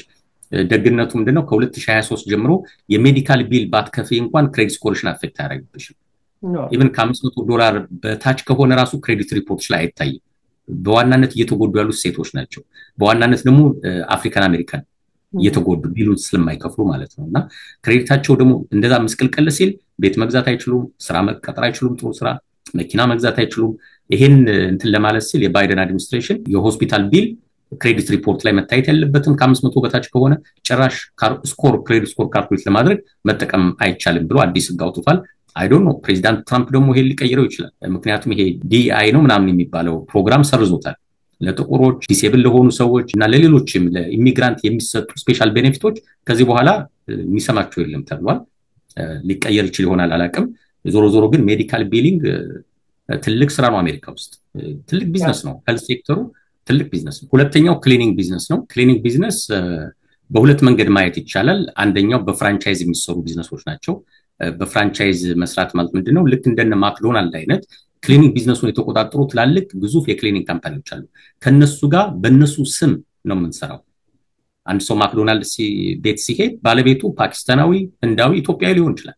ግን ማክዶናልድ ነኝ ብሎ በማክዶናልድ ስም ነው የሚሸጥልን። ቶታል ሞቢል ምናምን ሼል ሄደሽ ነዳጅ ብትቀጂ የምትቀጂው ከቶታል ምናምን ነው። ባለቤቱ ግን ወይ ለምሳሌ ዋሽንግተን ዲሲ ብትሄጂ ወደ 40% የያዘው ኢዮብ ማሞካቻ አበሻው ነው። የዋሽንግተን ዲሲን 40% ነዳጅ ማደያዎች የተቆጣጠረው ሰው ሲቀዳ ነዳጁን ግን ወይ ቢፒ ነው ወይም ደግሞ ሞቢል ብሎ ነው የሚቀዳው፣ ግለሰቡን አያውቀው። ሶ ክሊኒንግ ቢዝነስ ፍራንቻይዝ የሚገባ ሰውም እንደዛ ነው የሚሆነው። በትላልቅ ካምፓኒ ስም ነው የምትሰሪው። በተለይ ኮመርሻል ቢልዲንጎችን ክሊን ማድረግ ከፈለግሽ በፍራንቻይዝ ስር ነው የምትገቢው። ቢልዲንግ ኦነሮቹ ከክሊኒንግ ካምፓኒዎች ጋር ይስማማሉ። አንቺ በእነሱ ስር ሆነሽ የምትሰሪ ከሆነ ሂጂና ይሄን ህንፃ መስታወቱ ወይም ፍሎሮቹ በሙሉ እንዲጸዱ ትባያለሽ። ኢማጂን 10 ፍሎር 20 ፍሎር የሆነ ፎቅ ከሆነ ኤቭሪዴይ ይሄሽ የምታጸጅ ከሆነ ምን አይነት ቢዝነስ እንደሆነ መገመት ይቻላል። እንደሱ በሚሆንበት ጊዜ ፍራንቻይዝ ሲሆን ትንሽ ከበድ ይላል። ለስማቸው ከ20 ጀምሮ እስከ 50 ሺህ ብር ክፍያ ሊሉሽ ይችላሉ።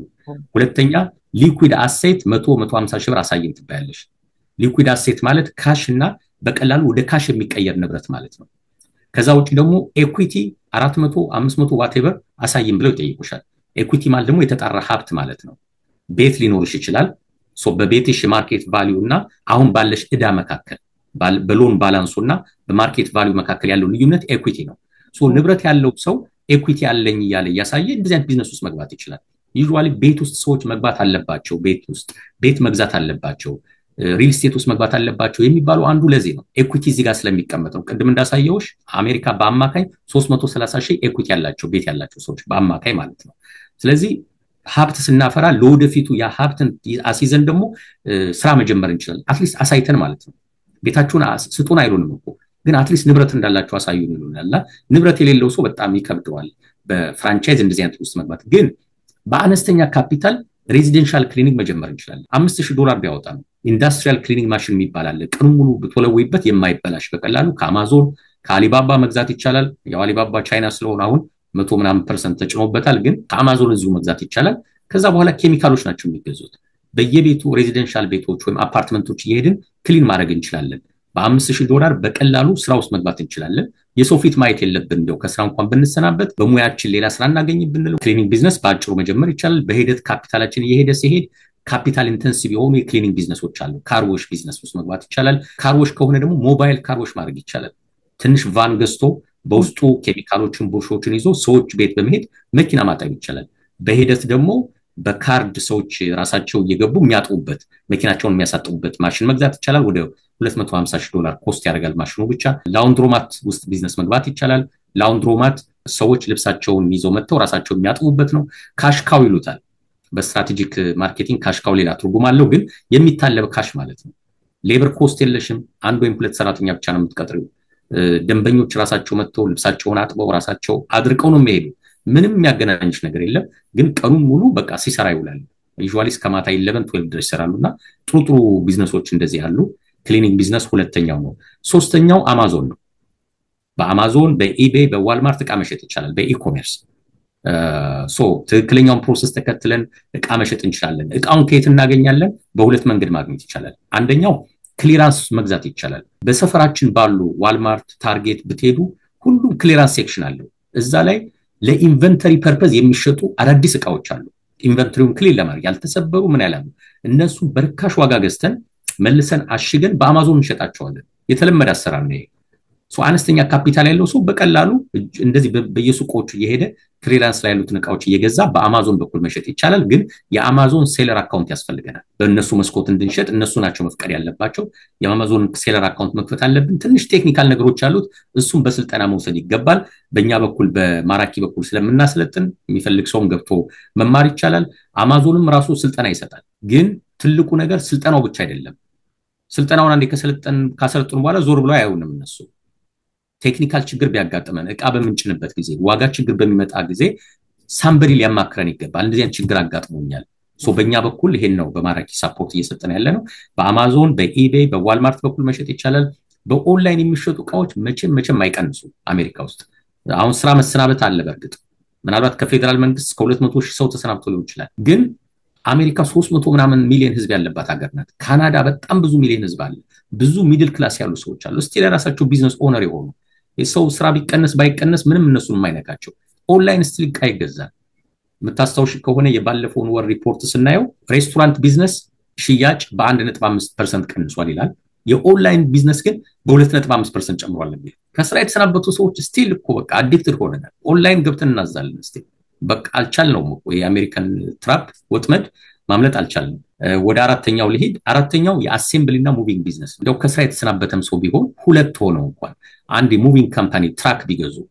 ትራኩ 40,000 ምናምን ሊያወጣ ይችላል 50,000 ሊያወጣ ይችላል ያን ሁሉ መክፈል የለባቸው አንድ 5,000 አካባቢ ከፍለው ዳውን አድርገው ቀሪውን በ5 ዓመት እንዲከፍሉ ተስማምተው በዛ የሙቪንግ ካምፓኒ ትራንስፖርቴሽን ካምፓኒ ከፍተው ቤት የሚቀይሩ ሰዎችን ዕቃ ማጓጓዝ ይችላሉ ፕላስ አዲስ ፈርኒቸር የሚገዙ ሰዎች ካሉ አሮጌው ፈርኒቸራቸው እንዲሄድላቸው ይፈልጋሉ አልጋ ወይም ሶፋ ይሄን ስራ ነው የሚሰሩት እኮ እነሱ ይሄን በደንብ አድርገን በሶሻል ሚዲያ ብናስተዋውቀው እንደው በኮሚኒቲያችን ኢትዮጵያና ኤርትራውያን እንኳን ቢያስተዋውቁት በሎካል ጋዜጦች በሶሻል ሚዲያ ቢያስተዋውቁ አዲሱ ሶፋ ከመምጣቱ በፊት ሶፋውን ንጹህ አድርጋችሁ መሬቱን ወለሉን ጠብቆ ነው የምንባለው ስለዚህ ያን ለመውሰድ አሮጌ ሶፋ ለመውሰድ 150-200 ብር ቻርጅ ያደርጋሉ ከዛ አዲስ የሚያመጡት ሰዎች ደግሞ ኢትዮጵያኖች አዲስ ፈርኒቸር የገዙ ሰዎችን ይዘውላቸው የሚመጡ ከሆነ አሴምብል ማድረግ ይችላሉ በጣም ቀላል ነው አሴምብሊ ማኑዋል አላቸው እያንዳንዱ ዕቃዎች አንድ ጠረጴዛ ዋቴቨር አሴምብል ለማድረግ 150-200 ብር ቻርጅ ይደረጋል ለአሴምብሊው ብቻ ለትራንስፖርቱ 150 ብር ለአሴምብሊው 150 ብር ቻርጅ ቢያደርጉ በአንድ ሰዓት በሁለት ሰዓት ውስጥ ወደ 300 ብር ይዘው ሄዱ ማለት ነው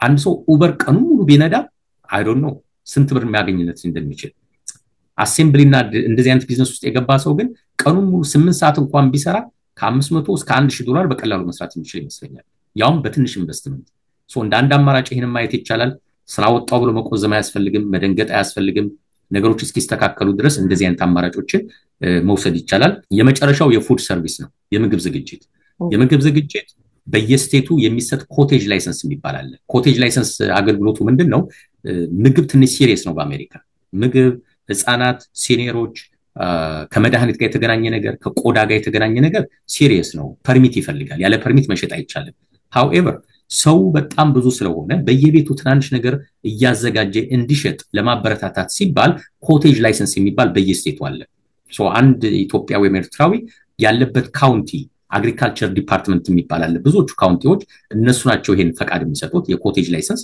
ቀላል ፎርም ናት የምትሞላው በቃ ምግብ መሸጥ ፈልጋለሁ ነው ያችን ፎርም ሞልተው በየቤታቸው ኩክ ያርጉ መሸጥ ይችላሉ ማለት ነው አሁን አንድ ኢትዮጵያዊ እህታችን ከስራ ተሰናበትኩ ብላ መጨነቅ የለባትም ምግብ ከቤቷ ማዘጋጀት ትችላለች አሁን የጾም ጊዜ ነው ምስር ክክ ሽሮ ብታዘጋጅ በሶሻል ሚዲያ ራሷን ብታስተዋውቅ የኡበር የሊፍት ሾፌሮች አሉ ቀን ሙሉ ሲሰሩ የሚደክማቸው ቤት ገብተው ምግብ ማዘጋጀት የሚከብዳቸው እነሱ ሄደው ፒክ ቢያረጉ የሚቀጥለው ሳምንት ፋሲካ ሲመጣ ከዛ በኋላ ዶሮ ይፈልጋል ዶሮ እኮ 12 ብልት ያለው እና ትንሽ እንቁላል ያለበት ዶሮ 130 150 ዶላር ነው የሚሸጠው ታሽጎ ማለት ነው ስጋው ከስፓኒሾች ሱቅ የሚገኙ ስጋዎች አሉ ልክ የኢትዮጵያ አይነት ዶሮዎች በጣም ትናንሽ ማለት ነው እንቁላል የታሸገው 8 ብር 7 ብር 4 ብር ነው የሚገዛው አጠቃላይ ኮስቱን ሲደምሪው 40 ብር የሚሞላ አይመስለኝም ዶሮውን ለመስራት ግን 150 ድረስ ይሸጣል ስለዚህ ስራ ጣው ምናምን ብሎ መቆዘም አያስፈልግም ምን አማራጭ አለ ብሎ አካባቢን ኤክስፕሎር ማድረግ ሰው ምንድነው የሚፈልገው ከዛ በዚች ባነስተኛ ስራ በመጀመር ለምሳሌ የምግብ ዝግጅት ከሆነ $100ም ራሱ በቂ ነው ስራውን ለመጀመር የመጀመሪያውን ዶሮ ብቻ ነው መስራት ያለበት ከዛ እሷን ስንሸጣት 150 ስናገኝ በዛች 150 ደግሞ ለ5 ሰው ለ6 ሰው የሚሆን ስጋው ዋቴቨር ይገዛና እንደገና እሱን ያገላበጥን ማደግ እንችላለን በሂደት ወደ ካፌ ማሳደግ እንችላለን የሚከራዩ ኪችኖች አሉ ወደ ኬተሪንግ ስራ ገብተን ኪችን ተከራይተን ደግሞ ለሰርግ ለምናምን መደገስ እንችላለን በትንሽ ነገር ተለማምደን ከፍ ወዳለ ነገር መሄድ እንችላለን ይሄን ሁሉ ከፈለጉ ይሄን 5 እና ሌላ ወደ 50 የሚሆኑ ቢዝነስ አይዲያዎች ከፈለጉ marakibiz.com ላይ ቢገቡ በነፃ ማግኘት ይችላሉ በራሳቸው ሰዓት አንብበው የራሳቸውን ቢዝነስ ቢጀምሩ ደስ ይለኛል በኔ በኩል ሜይ ላይ ስልጠና ስለምሰጥም ቢሳተፉ ጥሩ ነው ካልሆነ በዚህ በኪድ ኢትዮጵያ ፕሮግራም በአንድ ሳምንት ፋይናንስ በሚቀጥለው ሳምንት ቢዝነስ ያረጋግን የተለያዩ ጉዳዮችን እየተመካከርን እንቀጥላለን የዛሬው አንድ ለመንገድ ፕሮግራም ይሄን ይመስላል በጣም ድንቅ ነው በጣም ደስ የሚል ነው ይመስለኛል ኢን ጀነራል የብዙዎቻችን ችግር የሚቻል አይመስለንም ቢዝነስን አካብዶ የማየት ነገር አለ እኔም አንደኛዋ ነኝና ትልቅ ነው የሚመስለን ነገር ግን ሲጀመር ይሄ የምናያቸው ነገሮች በሙሉ የምንኖርበት ቤት አንተ እንዳልከው እያንዳንዷ ነገር ከአንድ ሰው ሐሳብ ጀርባ የተገኘ ነው እና ሐሳብ ነው የሚያስፈልገው ከዛ ውሳኔና ጥናት ከዛ በኋላ ደግሞ እንዳንተ አይነት ባለሙያዎችን ማማከርም ጥሩ ነው ብዬ ነው ማስበው የምግቡን ያልከው እውነት ለመናገር ቲክቶክ ላይ አይቻት በጣም ያደነኳት አንድ አሜሪካ የምትኖር ኢትዮጵያዊ ወጣት ልጅ በመሶብ እየተሸከመች ኦርደር እየተቀበለች እንዳልከው አሁን ገና ወጣት ለሆኑ ለወንደላጤዎች በአሜሪካን እየዞረች ምን ይመስለ ምግብ ፍሬሽ የሆነ ትኩስ የሆነ ልክ እንደ እናት ቤት የሆነ ያለች ስታደርስ ተመልክቻታለሁ በጣም ነው ያደነኳት እንግዲህ ላረጋት ብዬ አመሰግናለሁ ግን ትንሽ ልደግ እና በመጣ ይሻላል ብላኝ ነበር ለማደግ ያግዛት ነበር እውነት ለመናገር እንደሱ ይቻላል ለማለት ኢቭን ባውን ሰዓት ቆጭቆጭ የምንለው ነገር አለ ከቃሪያ የሚሰራ የሚያቃጥል ከምግብ ጋር የሚቀር እሱ ብቻ ሰርተው የሚሸጡ አሉና እንደ ደንበኛ ሄደን ምንገዛበት ሁኔታ አለ ሰው ቢዚ ነው እሱን ለመስራት ጊዜ የለውምና ቢዝነስ አይመስልም ሲጀመር ምናልባት እነሱ ያንን መስራት ሆቢያቸው ይሆናል ግን ገቢው ሲመጣ ነው እንደ ነገር ቢዝነስ ነው እንደ ድንገት የሚገባው ሰው ይበልጣል አስበን ደግሞ ብንገባበት ምን ያህል ትርፋማ እንደሚያደርገን ዕውቀት ደግሞ ለዚህ እጅግ በጣም ጥሩ እንደሆነ ነው የተመለከትኩት አቶ አብነት እጅግ በጣም አድርጌ አመሰግናለሁ እንግዲህ እንዴት አያችሁት የዛሬንስ ፕሮግራም እንግዲህ መግቢያችን ላይ እንዳልነው የህማማት ወቅት ነው እየበረታችሁ ለማለት ፈልጋለሁኝ በድጋሚ ስንገናኝ እንግዲህ ፋሲካ አልፎ ነው የምንገናኘው ኮዲው እንግዲህ መልካም ፋሲካ መመኝልሃለሁ አቶ አብነት እንዲሁም ለተመልካቾቻችን ድጋሚ ካልተገናኘን በእኔም በኩል ጨርሻለሁ የአቶ አብነትን ኮንታክት ከታች እናደርጋለን ብዙዎቻችሁ ቴክስት አድርጉልኛላችሁ አንዳንዶቻችሁ ያልመለስኩላችሁ ይቅርታ አድርጉልኝ በተቻለ መጠን ግን እየመለስኩኝ ነው ለምን ጠበቃም አንተንም ሳቀርብ ያው ሴክሬታሪያችሁ ሞኛለው ህዝቡ እንዲያቀልኝ ፈልገውና ከስር ቁጥራቸውን ላኪልን የሚሉአሉና ፒንድ ሁሉ ጊዜ እናደርጋለን ከኮሜንቱ ስር ሁሌ ቼክ አድርጉ ለማለት ፈልጋለሁኝ ዛሬ ዘንላችሁ የመጣነው ፕሮግራም ይሄን ይመስል ነበር ሳምንት ደግሞ እስከምንገናኝ ቸር ቆዩልን